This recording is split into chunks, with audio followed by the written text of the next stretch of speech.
J.R.R. Tolkien is perhaps the preeminent creator of high heroic moments in fantasy literature. These moments are ripe with sacrifice and beauty and nobility, and they set the bar for giving the reader the feeling that she is witnessing something epic and heroic. Sometimes it's a tragedy or a loss or a redemption, and often it's done with little hope.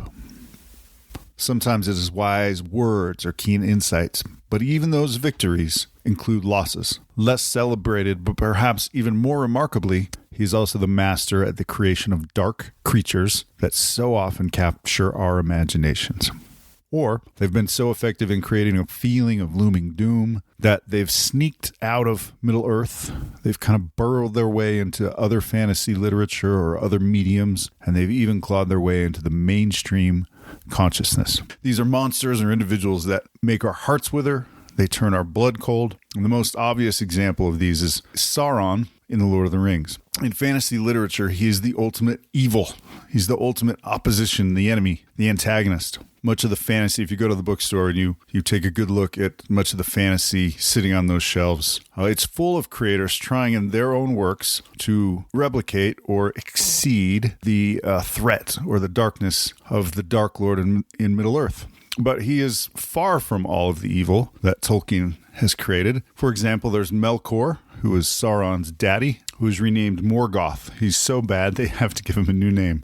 He is both greater and more terrible than his better-known disciple, Sauron. We have Ungoliant, who is somewhat unexplained. She has a great spider form, and in that form she threatened even the aforementioned Melkor with her insatiable hunger. Consider the Barrow-wight with its bony fingers and its icy touch, and it would have ended every hope we had with Frodo in The Lord of the Rings in that dark tomb, if not for the enigmatic Tom Bombadil and his powerful songs. Now, Tolkien didn't invent the Barrow-wight. He borrowed that from some works that had come before, some writings, some legends, but he sure popularized it. There are dragons, widely popularized now, but there's Smaug, who was intelligent and talking and had a personality and did all those things. He popularized dragons in a whole new way, but he isn't even Tolkien's most terrible dragon. We could probably turn to Encalagon the Black, just to name two of the ancient creatures. There's a handful of others, all terrible in their own way. One creature that most film and book people find abhorrent, creepy, disgusting, is Shelob, a daughter of the previous mentioned Ungoliant. She's much reduced, actually, from her ancient progenitor, but she still horrifies us at the deepest of level. And Sauron, the armored Dark Lord, who we read about in the Second Age, in the Third Age takes shape as a great flaming eye, which could sound and be ridiculous, but Tolkien still manages to make him menacing and terrifying. We can't even have this discussion without talking about Balrogs, one who fought the great elf lord Glorfindel, and another called Durin's Bane, who we meet in Fellowship of the Ring. That one required everything Gandalf had, literally everything Gandalf had, to defeat him. And these two are just a remnant of an ancient terror group. The lurking, watery thing that should not be, also in Fellowship of the Ring, called the Watcher in the Water, terrorizes even the greatest figures in all of the Third Age of Middle-earth. Now, that's not a complete list, but it's a good enough list to make the point that Tolkien is great at creating dark and evil things as well as heroic moments. But focusing on the dark and evil things, among all of these, among that list, and among all that we haven't listed, there is a human, a man who shared a lineage with Aragorn. He was a sorcerer and was more cruel than any orc. And had Sauron won the War of the Ring, he would have been the Dark Lord's lieutenant in the West. Now, I haven't mentioned the Nazgul, the Nine. We haven't talked about the Witch King, who can face down Gandalf. We haven't talked about those guys at all. But even among them, I guess we just did mention them, but even among those, this person, this creature, this man would have been Sauron's choice to be his lieutenant to rule the West. He would have lived in Orthanc, the recently vacated tower of Saruman, and he would have ruled over those who remained in the West as a slave master over slaves. We will discuss the man, the creature, the figure of the Dark Lord who knew his will and spoke his voice, the very mouth of Sauron. You are listening to the Tolkien Podcast.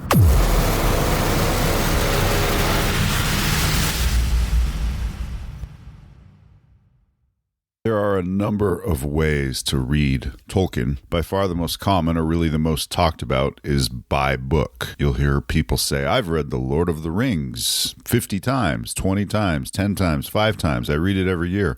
Or I read The Hobbit every year near Christmas time to my kids. It's a family tradition. But there is another way, and that's to read select passages. Sometimes this can really highlight the beauty of a given passage that we miss or that we quickly pass over when we're reading because we're compelled forward by, thoughts of plot, what's going to happen, or peril to a character. To be transparent, the whole episode was going to be based on a few favorite passages from Tolkien's works. And as I polled people, as I questioned them what they loved, there were a few common passages that appeared over and over. But my favorite passage, or one of my favorites, didn't appear ever, which is the Mouth of Sauron page, which I find captivating and horrifying and cinematic. It's a big moment, and the character of Mouth of Sauron I always thought was fascinating and interesting, as you might have gathered. But the cinematic passage didn't make it to screen in any whole way. It was drastically changed. Now, Pete Jackson loves monsters, and I love Pete Jackson for loving monsters. Maybe he loves them as much as anyone that I've ever met. Guillermo del Toro would be the other guy who really loves his creatures. But the Mouth of Sauron is not a creature. He is a man, as we shall read. Although he rode a creature, he rides a monster to meet with the captains of the West. And I'm going to read that passage as part of this discussion. I think it really is what we really need to know about the Mouth of Sauron. But I did want to also read one of the other favorite passages because it helps illustrate Tolkien's gift for writing about the darkness and the light. And maybe because it will help the listener and the reader, me, get in a better rhythm for listening or reading Tolkien's prose. Now, I certainly don't consider myself an actor, but I do plan to try some performance with reading these passages. I hope that you'll be a little bit forgiving.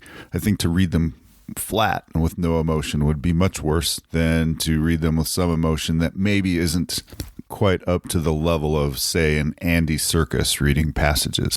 This first bit that I'm going to read doesn't need an introduction. We'll see if you can figure out where it is. Tolkien writes, "In rode the Lord of the Nazgul.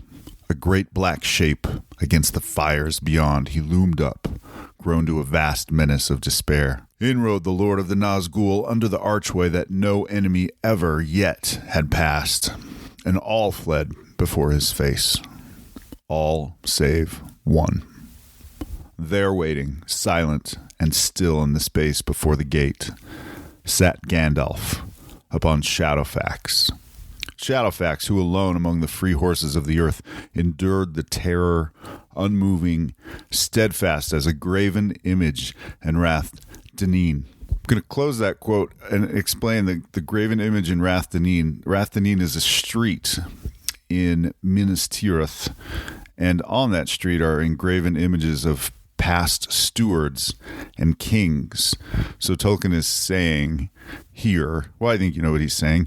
He's simply saying that Shadowfax is as unmoved or as unmoving as a graven image, which is pretty cool. But that word can be confusing, especially out of context. Tolkien writes, "You cannot enter here," said Gandalf, and the huge shadow halted. "Go back to the abyss prepared for you. Go back. Fall into the nothingness that awaits you and your master. Go." Black Rider flung back his hood, and behold, he had a kingly crown, and yet upon no head visible was it set. Close quote.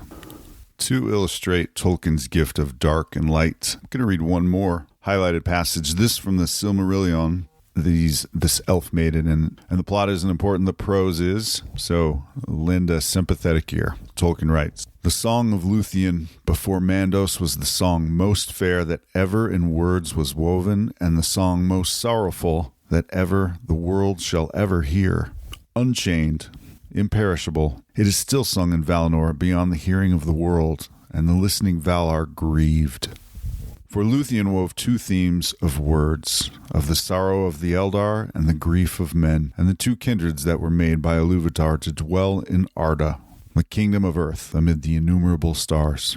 And as she knelt before him, her tears fell upon his feet like rain upon stones, and Mandos was moved to pity, who never before was so moved, nor has been since." Close quote. In the 10th chapter of The Return of the King, the host of the West has marched for days from Minas Tirith to the Black Gate. Allow me to try to set the scene. It is chilly, it is cold, it is desolate. There is no one visible, no enemy visible on the ramparts. The Black Gate is two vast doors with an arch above it. Interesting to me is that in some previous versions, there was also a small door, not just the two big ones, but a small one. The Nazgul are circling above on their fell beasts. They've watched the host of the West since it left Minas Tirith. And the lords of the West, Aragorn principally as king, as Elisar. In fact, he uses that name Elisar to try to provoke Sauron at this point. They feel that they have no choice but to continue to just play out their part to the end. Aragorn arranges his host. There's some hills, some debris that the orcs have left with construction, so they arrange themselves in the best defensive positions they can on top of these hills.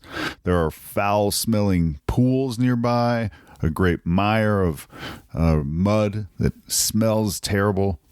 But Aragorn gathers the captains, and they ride to the Black Gate with horsemen and banners and heralds and trumpeters, and Gandalf is with them, as is Glorfindel and the sons of Elrond and Éomer of the Rohan and Legolas and Gimli. And Tolkien says, so that all the enemies of Mordor gathered there should have a witness. And the heralds cry, "Let the Black Lord come forth," they say. And there's a long silence with no gate, no cry, no sound, no answer. Aragorn thinks about Arwen. And then there is a great beat of drums like thunder in the mountains and horns. And the horns, we are told, are so great that they shake the rocks and they stun men's ears. The gate opens, and out of the gate comes an embassy from the Dark Tower, and that's where we'll start to read. Speaking of this embassy, Tolkien writes, "At its head there rode a tall and evil shape, mounted upon a black horse, if horse it was. For it was huge and hideous, and in the sockets of his eyes and in its nostrils there burned a flame. The rider was robed all in black, and black was his lofty helm. Yet this was no ringwraith, but a living man. The lieutenant of the Tower of Barad-dûr he was, and his name is remembered in no tale, for he himself had forgotten it. And he said, 'I am the Mouth of Sauron.' With him came only a small company of black harnessed soldiery, and a single banner, black, but bearing on it in red the evil eye. Now halting a few paces before the captains of the West, he looked them up and down and laughed. 'Is there anyone in this rout with authority to treat with me?' he asked. 'Or indeed with wit to understand me? Not thou at least,' he mocked, turning to Aragorn with scorn. 'It needs more to make a king than a piece of elvish glass, or a rabble such as this. Why, any brigand of the hills can show as good a following.' Interesting that he spotted and noted that Aragorn wore a piece of elvish jewelry given him by Arwen. It shows intelligence and awareness on the part of the Mouth of Sauron. It's also something that a sorcerer might say. A Middle-earth sorcerer might notice and make note of. Aragorn said not in answer, but he took the other's eye and held it, and for a moment they strove thus. But soon Though Aragorn did not stir, nor move hand to weapon, the other quailed, and gave back as if menaced with a blow.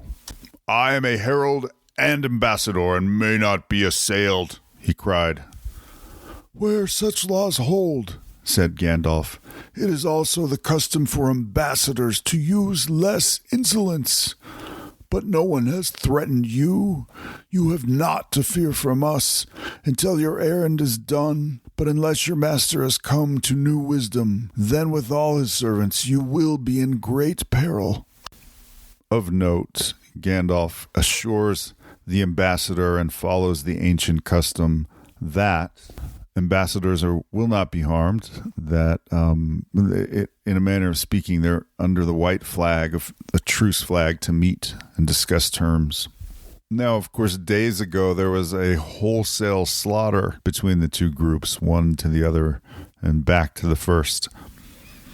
All manner of siege engines and weapons of war, axes, arrows, everything that could be mustered to kill was mustered to kill. And shortly that will happen again. But for the moment, while the captains meet, the captains of the West and the lieutenant of Barad-dûr, while they meet, it would be uncivilized or unthinkable to enact violence. But that's sort of the agreement, the gentleman's agreement that was upheld. And the Mouth of Sauron calls on it, and Gandalf assures him it's in place, but will soon not be. After Gandalf speaks, Tolkien writes, "So," said the messenger, "then thou art spokesman, old greybeard. I have tokens that I was bidden to show thee, to thee in especial, if thou shouldst dare to come." He signed to one of the guards, and he came forward bearing a bundle swathed in black cloths. The messenger put these aside, and there, to the wonder and dismay of all the captains, he held up first the short sword that Sam had carried,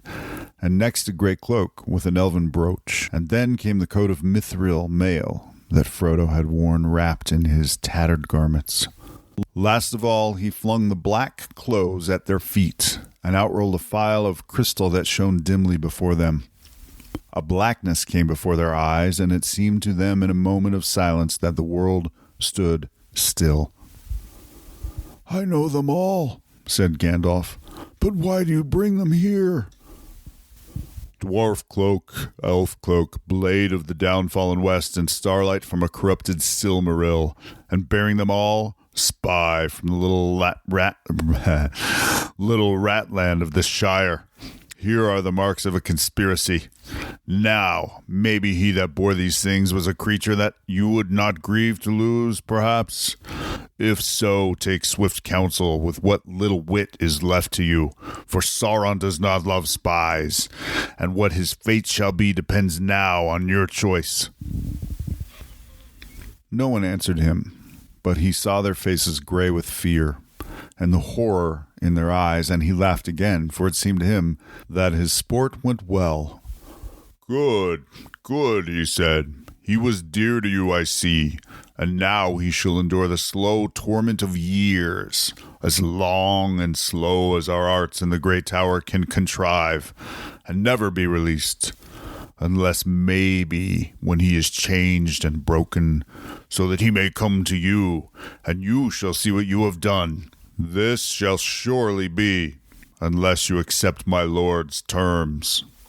"These we will take," said Gandalf. He cast aside his cloak, and a white light shone forth like a sword in that black place. Before his upraised hand the foul messenger recoiled, and Gandalf coming seized and took from him the tokens, coat, cloak, phial, and sword. "These we take in memory of our friend," he cried. "But as for terms, we reject them utterly. Get you gone, for your embassy is over, and death is near you. We did not come here to waste words." Then the messenger of Mordor laughed no more. His face was twisted with amazement and anger to the likeness of some wild beast that, as it crouches on its prey, is smitten on the muzzle with a stinging rod. He turned, leaped upon his steed, and with his company galloped madly back to Cirith Gorgor. But as they went, his soldiers blew their horns in signal long arranged, and even before they came to the gate, Sauron sprang his trap.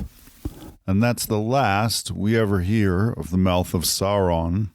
The very last thing we know about the man we all know set to be the ruler of the West. Not much could have stopped that, in fact, and certainly nothing from his point of view, but he wasn't aware that in just a short time, the One Ring would be destroyed.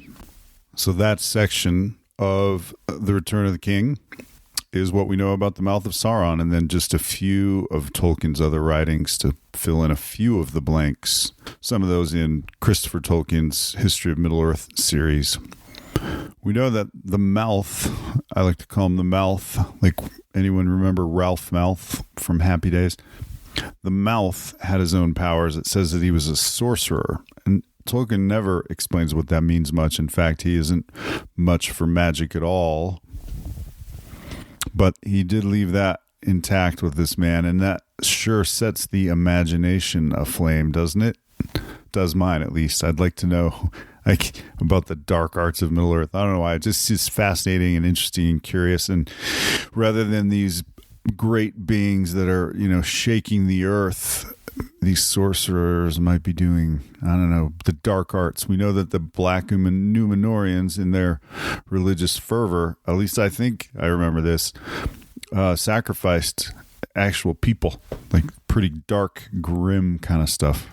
And esteemed he was as a lieutenant. He wasn't the literal mouth, and he didn't have vocal powers like Saruman had, but he was close to the Dark Lord, and so close that he knew Sauron's mind and then could speak his will aloud both to his servants and his foes, as we see in the passage that we just read.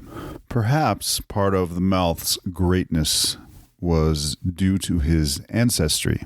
The Mouth of Sauron was what was called a Black Númenórean. In simple terms, the Númenóreans were descendants of the highest level or forms that humans achieved. For those who were not aware, which could be lots of people, Númenor was an island that was utterly destroyed in a divine punishment when the humans there thought so much of themselves that they were convinced by Sauron to launch an assault against the Undying Lands, where Frodo was invited because he was a ring bearer to heal. He would never heal otherwise.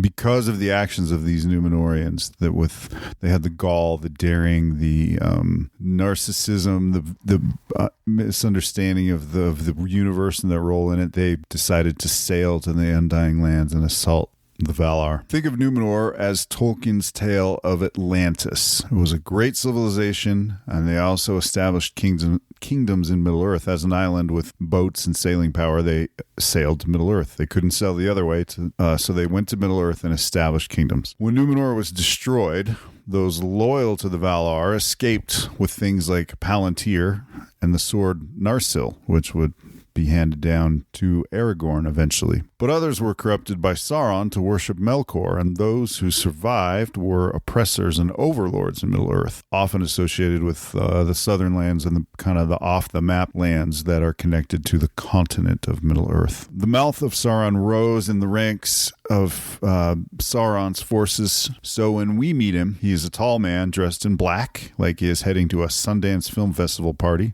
In my mind, in the mind of Larry Curtis, he was presented as something of a counterpoint to Elisar, to Aragorn, a man with a career of great renown, but on the other side, who was going to lead the troops and crush the forces of the men and elves in the West. It was telling, I think, that he wouldn't speak to Elisar at all and instead just addressed Gandalf. If you recall your Middle-earth history, or even if you don't, because I'm about to tell you, there was an emissary from Sauron who went to the dwarves, to King Dane Ironfoot, and tried to make a bargain for rings, and anyway, that happened. There are those who speculate that this was the Mouth of Sauron, but it is simply speculation. And it doesn't make sense to me. Only the ring wraiths were ever entrusted with the search for the rings. And if it was the Mouth of Sauron, a man, and he went and acquired rings or got the clue that he needed to find the One Ring, it seems as though it would corrupt him or that he would use it for himself. It seems a much better fit that servant was a ring wraith, named not only because they had rings, but they were so under the control and the thrall of Sauron that they could be used to search for the ring. The Mouth was definitely not a wraith. He was a man, meaning that he was not thousands of years old, and he was likely approximately the same age as Aragorn, but he was more like Eomer or Theoden than a ringwraith. There are those who think that calling him a black Númenórean means that he's from the second age and that he's thousands of years old, and that doesn't make any sense either, because in that case he would have to be a man who somehow cracked the code of long life, which is the whole problem with the Númenóreans anyway. They were resentful that they didn't have the long life of the elves and that they couldn't go to the Undying Lands. So it doesn't make any sense to me that he would somehow figure that out with his sorcery and solve the problem. And then all the Númenóreans would solve the problem. And there is no indication from Tolkien at all whatsoever that this was the case. Not only that, but Tolkien scholar Michael Martinez, who I discovered his answer in my research, who also happens to be a friend, writes that he believes the Mouth of Sauron is likely less than 100 years old and quite possibly a few years younger than Aragorn. Mr. Martinez would make a great guest for the podcast, so now I've spoken it aloud. We'll have to look into that and see if we can't make that happen. He was a longtime programming director of the Tolkien track at DragonCon in Atlanta. DragonCon in Atlanta, which I didn't mean to speak their name aloud, but I guess for history's sake I have to, got rid of the Tolkien track or tried to combine it with other things. So I have never been back since they did that, nor would I ever go back. I don't know if Michael continues there or not, but I was also the program director there, and we used to do a segment where we would simply have Michael come in, and Tolkienites would be able to ask him any question that they could think of, lore or anything. And in fact, this was on the program, so they had time to prepare these questions ahead of time in an attempt to stump Michael Martinez. And I can't say he never was stumped, but I don't remember. I think perhaps once in a while he would say, I don't know, I'm going to have to research that. But almost every time people would whip out these questions he really thought would stump him, and then he would have the answer at his fingertips. Pretty impressive. Anyway, he'd be fun to talk to. A couple of final notes on the Mouth of Sauron. There was a Lord of the Rings radio series in the 80s. I want to say 81. Don't hold me to that. But in that series, they expanded the role of the Mouth a little bit to make him the questioner, a figure who was mentioned by an orc, I think to Merry and Pippin, somebody they didn't want to meet, the orc said, who was called the questioner, who tortured Gollum. Well, in the radio series, they made that the same person. And that certainly seems possible, but I don't think there's a shortage of bad people on Sauron's side. And I think it seems to me the questioner would be specific. Like there would be a guy who was specifically equipped to torture. And I don't think it would be the Mouth. It seems like the Mouth would be busy communicating. A final note, kind of fun, in Pete's films, in Pete Jackson's Lord of the Rings cinema trilogy, he has Elvish writing on the mask of the Mouth of Sauron. Their design team created the mouth with no eyes visible. That's not a terrible design. It looked really cool, but it doesn't. There's nothing based in Tolkien to say that should be the case. He was a dude. He was a guy on a big scary horse. Anyway, that Elvish writing on his mask says basically that he's the voice of the abominable, which is kind of cool. But again, the radio series, Pete's films, neither of those are canon. They're not sourced in Tolkien. It's just kind of fun to know. The Mouth of Sauron has also been featured in Tolkien video games, but I'm not even actually going to discuss those here. Do me a favor, if you found this episode or any of the episodes of the Tolkien Podcast worthwhile, my only request is that you please just tell one other person about it, that you recommend it. It's available on every platform that podcasts are available. Easy to find. It's hosted on Buzzsprout. There's an official website. I'll put it in the link. But you are just free to listen to the Tolkien Podcast wherever that may be, which, by the way, for most people is on a phone, Android or iPhone. I'd also like to thank the sponsor of the podcast, Kellyannie.com. She makes fine art coin jewelry, which means she takes coins from all over the world and creatively puts them into different jewelry items that you can wear or give as a gift. If you know a Tolkien fan, Kelly has I believe, only 2 Tolkien coins left. In 2023 in the UK, they minted Tolkien coins, the £2 Tolkien coin that was celebrating the 50th anniversary of his life. They are out of circulation. They are hard to find. They're expensive, really quite expensive all on their own if you try to acquire them. Kelly has a few, like I said, 2 left, I think, and one has been made into a necklace, and I think the other one is just sitting by. So if you wanted a necklace, she could make it for you. But she does handmade jewelry with bezels and chains. And I don't know, you can go to her website, kellyannie.com, KELLYANNIE.com. And just if you want to support the show, it's just good to stop by and visit that. She has great gifts. Her prices range all over the place. But for rare vintage coins like Tolkien coins, it's a pretty kingly gift if you wanted to give a Tolkien aficionado or a Tolkienite or whatever we call them a really beautiful, unique handmade present. It's the way to go. We have been listened to on every continent except Antarctica and Africa. So if you know anybody in those places, especially, tell them to give us a listen. My name is Larry D. Curtis, your host, and you have been listening to the Tolkien Podcast.